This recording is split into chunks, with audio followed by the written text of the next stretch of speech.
hay sentido de la vida y del dolor.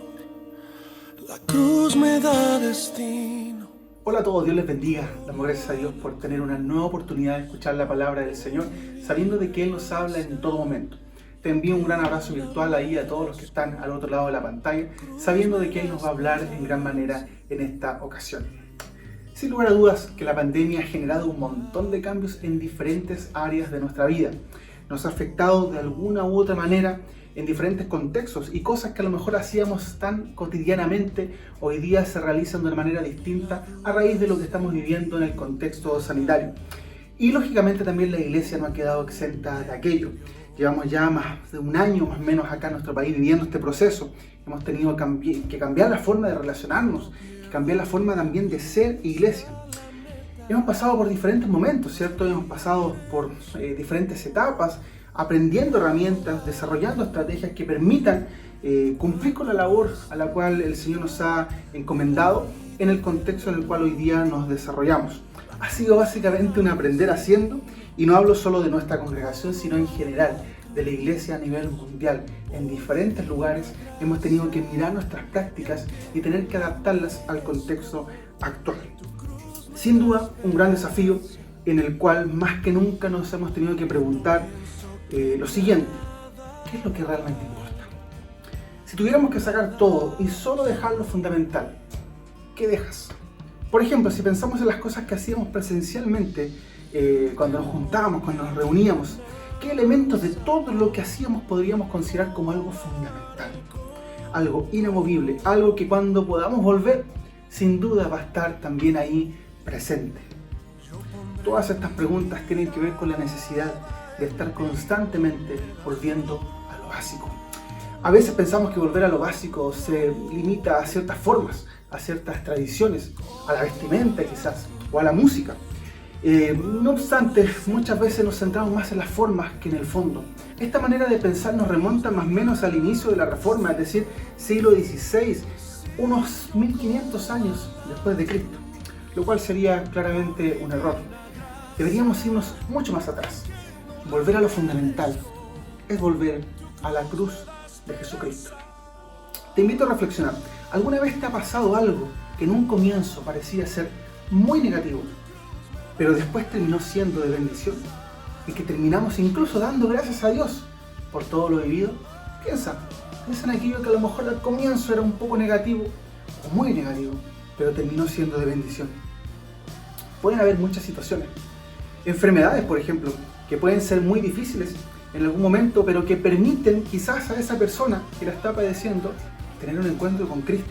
¿No es de bendición? Malas noticias en el área laboral, que quizás permitieron buscar nuevas oportunidades, o incluso crisis familiares que a la larga del tiempo terminaron fortaleciendo aún mucho más a la familia. Yo creo que cada uno de nosotros pudiese contar alguna experiencia en nuestra vida donde no lo pasamos muy bien, pero al final de la historia terminamos dando gracias a Dios por todo lo vivido. La cruz tiene precisamente mucho de aquello. ¿Qué significa la cruz para ti? Te invito a que lo pienses y generes a lo mejor ahí alguna idea. ¿Qué significa la cruz, por ejemplo, para ti en lo personal, o para tu familia, para tu historia de vida? La cruz de Cristo la podríamos analizar desde múltiples perspectivas. No obstante, nos detendremos en las siguientes tres formas de mirar la cruz. Primero, la cruz como humillación y sufrimiento. Te invito a que abras tu Biblia ahí en Juan capítulo 19, del 17 al 18, y luego saltaremos del 28 al 30. Dice la palabra del Señor: Él, cargando su propia cruz, fue al sitio llamado lugar de la calavera, en hebreo Gólgota. Allí lo clavaron en la cruz. También crucificaron a otros dos con él, uno a cada lado, y Jesús en medio. Jesús sabía que su misión ya había terminado, y para cumplir las escrituras dijo: tengo sed.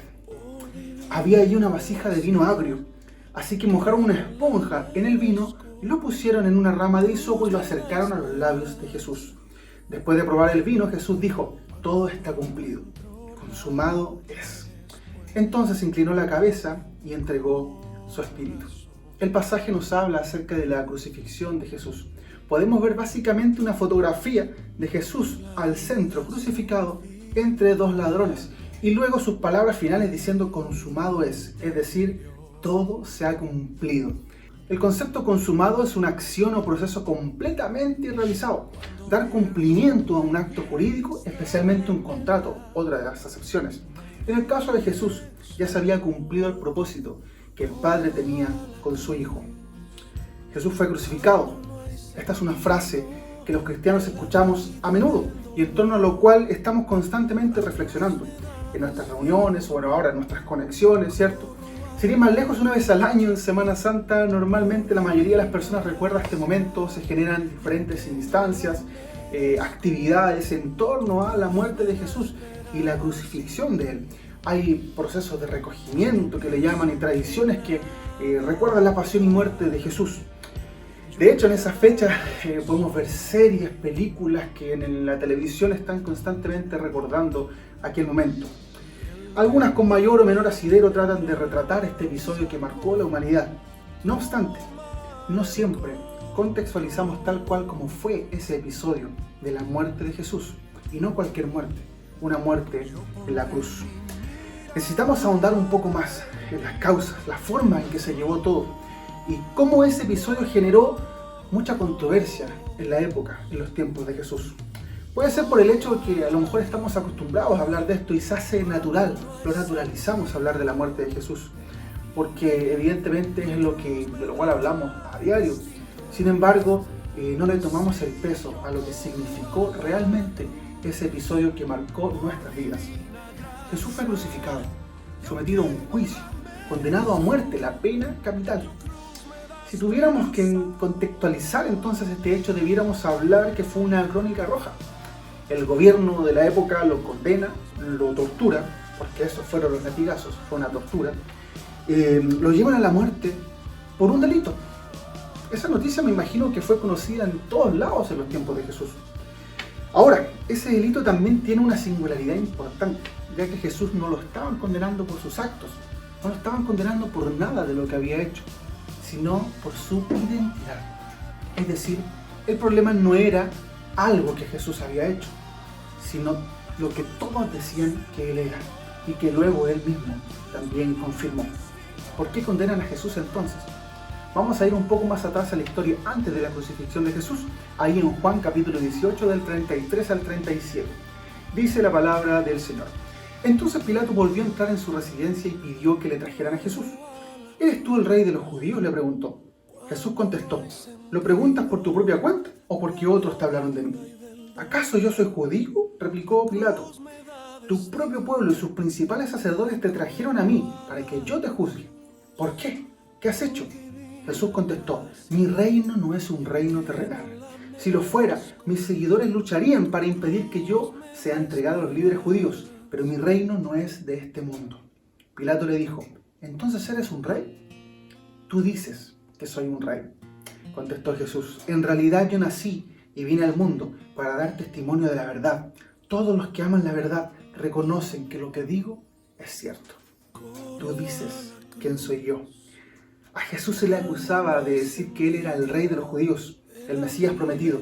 Y cuando se le encaró al respecto, no lo niega y le da la razón por lo cual lo estaban acusando. El pueblo lo decía y Él lo afirma. Tú dices quién soy yo. Cuánta convicción en las palabras de Jesús. Ni siquiera tuvo la intención de evadir su identidad. Él sabía quién era y que todo tenía un propósito en los planes de Dios. ¿Qué pasa con nosotros hoy? Cuando pasamos por situaciones difíciles, complejas, tenemos clara nuestra identidad. Eres hijo de Dios, eres linaje escogido, nación santa, etcétera, etcétera. Tantas acepciones que nos da el Señor y lo cual tú eres, yo soy. Por lo tanto, cuando estemos pasando por esa dificultad, cuando vengan dudas a tu cabeza, tengamos esa convicción, aprendamos de Jesús y digamos, tú dices quién soy yo. Eres un hijo de Dios. Por este motivo Jesús fue condenado a muerte, por su identidad. La pregunta que surge ahora es entonces, ¿por qué en una cruz? ¿Por qué no podía ser de otra manera? A modo de dato, cabe señalar que los primeros cristianos no se identificaron públicamente con una cruz, con el símbolo de la cruz que todos conocemos, ya que era considerado como un signo de tortura. Antes bien, utilizaron un pez, el ictus, que en griego significa pez, pero cuyas iniciales son un acrónimo que significa Jesús, Cristo, Hijo de Dios Salvador, por lo que lograba hacer una identificación encubierta. Tuvieron que pasar un par de siglos para que la cruz fuera usada como un símbolo válido y reconocido para los cristianos. Cabe señalar que la cruz es uno de los símbolos más antiguos y es tan simple como dos líneas que se cruzan formando ángulos rectos. Este símbolo se ha visto en diferentes momentos de la historia, en diferentes culturas: Egipto, China, Creta y muchas otras culturas y religiones. El proceso de quitarle la vida a alguien mediante la crucifixión se usaba para exponer a la víctima a una muerte particularmente lenta, horrible y humillante, constituyendo en sí una advertencia para que la gente no cometiera los mismos delitos que la persona que estaba siendo crucificada. Claro, ¿quién iba a querer morir de esa manera, cierto? Era una muerte pública, siendo precedida por latigazos y golpes, sumado a la obligación de llevar su propia cruz. Para tener una idea, estamos hablando de más de 135 kilos hasta el momento de la crucifixión. Todo un ritual de tortura a vista y paciencia de cualquier persona que fuera pasando por ese lugar. Morir en la cruz entonces era la peor forma de ser condenado. Significaba humillación y maldición, tal como lo dice Deuteronomio 21, 22 y 23 y Gálatas 3, 13: maldito todo aquel que es colgado de un madero. No obstante lo anterior, algo había en los planes de Dios. Una segunda forma es mirar la cruz como transformación. A pesar de todo lo anterior que hemos dicho, Jesucristo es especialista en transformar una realidad, en marcar un antes y un después a partir de Él mismo. Algunos ejemplos: Dios y el hombre, ¿cierto? Antes separados a raíz del pecado original, ¿cierto? Y después con la cruz unidos. Se vuelve a restablecer esa comunión. En la historia, si tú miras, hay un antes y un después de Cristo. E incluso también en nuestras vidas hay un antes y un después de encontrarnos con la cruz. Nos ubicamos ahí en Juan capítulo 20, versículos del 6 al 9. Dice: luego llegó Simón Pedro y entró en la tumba. Le había pasado ahí todo el proceso de la crucifixión. Él también notó los lienzos de lino allí, pero el lienzo que había cubierto la cabeza de Jesús estaba doblado y colocado aparte de las otras tiras. Entonces el discípulo que había llegado primero a la tumba también entró, vio y creyó, porque hasta ese momento aún no habían entendido las Escrituras, que decían que Jesús tenía que resucitar de los muertos.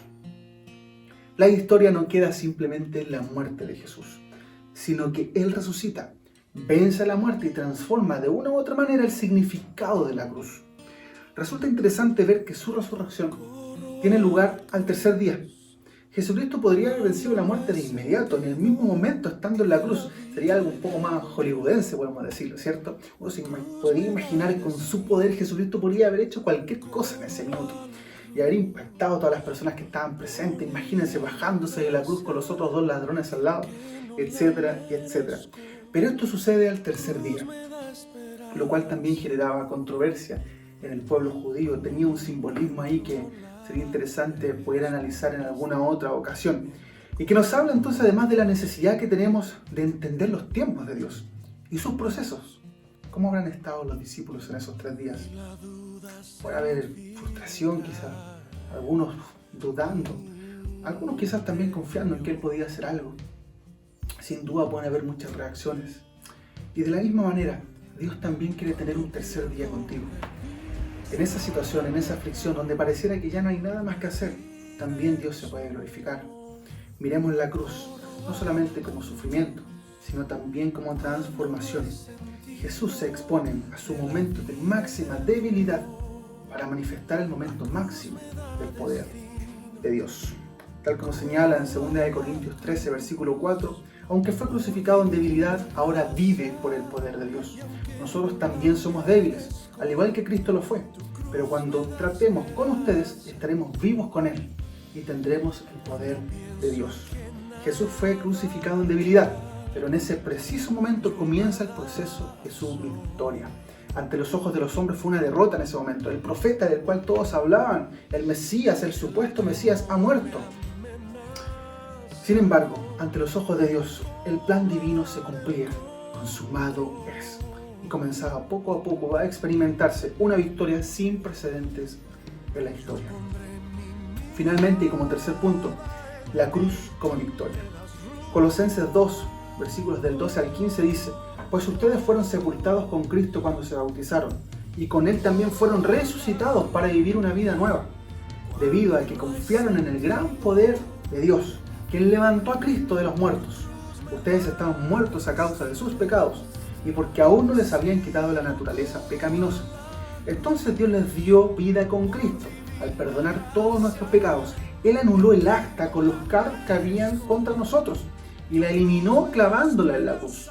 De esa manera, desarmó a los gobernantes y a las autoridades espirituales, los avergonzó públicamente con su victoria sobre ellos en la cruz. Ya hemos señalado por un lado que la muerte de Jesucristo fue terrible, ¿cierto? Pero por otro lado tenía que consumarse para traer consigo una nueva realidad, de la cual hasta el día de hoy, todos aquellos que accedemos a la cruz de Cristo, podemos hoy disfrutar. En la cruz Jesús anula la deuda, tal como lo decía la versión NTV. Él anuló el acta con los cargos que había contra nosotros. Eso me vuelve loco. Entender que Jesucristo anula todos los cargos que habían con nosotros y que quedan ahí colgados en el madero, la verdad es algo que solamente uno puede dar gracias a Dios. ¿Lo merecemos? Sencillamente no, ¿cierto? Jesús anula la deuda, Jesús desarma los poderes y potestades, trae libertad, trae resurrección. Podemos confiar en una resurrección y nos da vida. Todo esto no solo por la muerte, sino porque al tercer día resucitó, ¿cierto? Todo lo anterior llega a nuestras vidas por gracia. Solo nos resta a nosotros aferrarnos a la cruz, seguir perseverando en Él y crucificar el mundo para nosotros. El mundo como sistema, ¿cierto?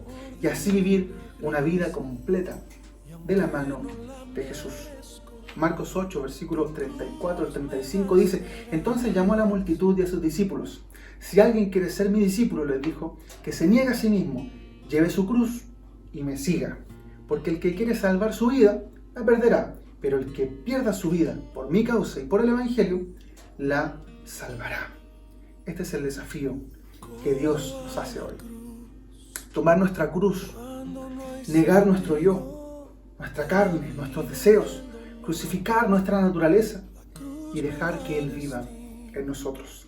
Te aseguro que si lo hacemos, vas a tener un tercer día en el cual habrá victoria. Oramos. Señor, te damos gracias por este tiempo, gracias por tu palabra, Señor, gracias por tu amor, tu misericordia, Señor. Gracias porque podemos confiar en ti, Señor, sabiendo de que la victoria, Señor, radica en lo que tú hiciste en la cruz, Señor, un día. Por nosotros, por nuestros pecados, Señor, tú nos salvaste, anulaste la deuda, Señor, sin merecerlo, Padre, te diste por completo. Y hoy podemos disfrutar de una vida nueva, una vida eterna, Señor, y una vida que realmente podemos vivir, Señor, tal como tú lo prometiste, Jesús. Gracias, Señor, porque nuestra confianza está en algo que ocurrió de una manera sobrenatural, no está en algo humano, Señor, sino que está en algo que viene de ti, Señor, en algo divino, Padre. Gracias por la cruz, Señor, que representa el momento máximo de tu debilidad, cuando te hiciste humano, Señor, y llegaste a morir por nosotros, pero también representa, Señor, el momento en el cual comienza una transformación y un momento de victoria para nuestras vidas, Señor. Gracias porque podemos, Señor, tener acceso a esa cruz, Señor, hoy, día tras día, Señor, sabiendo de que tú nos perdonas, Señor, y tú también nos llevas y nos motivas, Padre amado, a poder refugiarnos en ti, Señor. Permite que todos aquellos que están mirando este video, Señor, escuchando este mensaje, puedan también tener un encuentro contigo, Padre, en el nombre poderoso de Jesús. Amén. Y si tú en este minuto a lo mejor quieres también tener un encuentro con la cruz de Jesús, te invito a que hagas esta simple oración. Señor Jesús, te doy gracias por tu palabra, gracias porque puedo escuchar tu voz y gracias porque puedo conocer de tu cruz. Hoy quiero aferrarme a tu cruz. Hoy quiero dejar mi vida anterior, quiero crucificar mi pasado, quiero crucificar mi naturaleza pecaminosa y hoy quiero vivir bajo tus preceptos y mandamientos, Señor. Ayúdame a poder caminar contigo y te abro mi corazón a ti como mi Señor y Salvador. En el nombre de Jesús. Amén. La cruz de Cristo espera por ti y si has abierto tu corazón a Él, no te quepa la menor duda de que Él te ayudará día a día a llevar una vida conforme a su voluntad. Espero que esta palabra haya sido de bendición para tu vida y nunca nos olvidemos de que cualquiera sea la situación que estemos viviendo, Jesucristo, que venció la muerte, Él mismo pelea las batallas con cada uno de nosotros.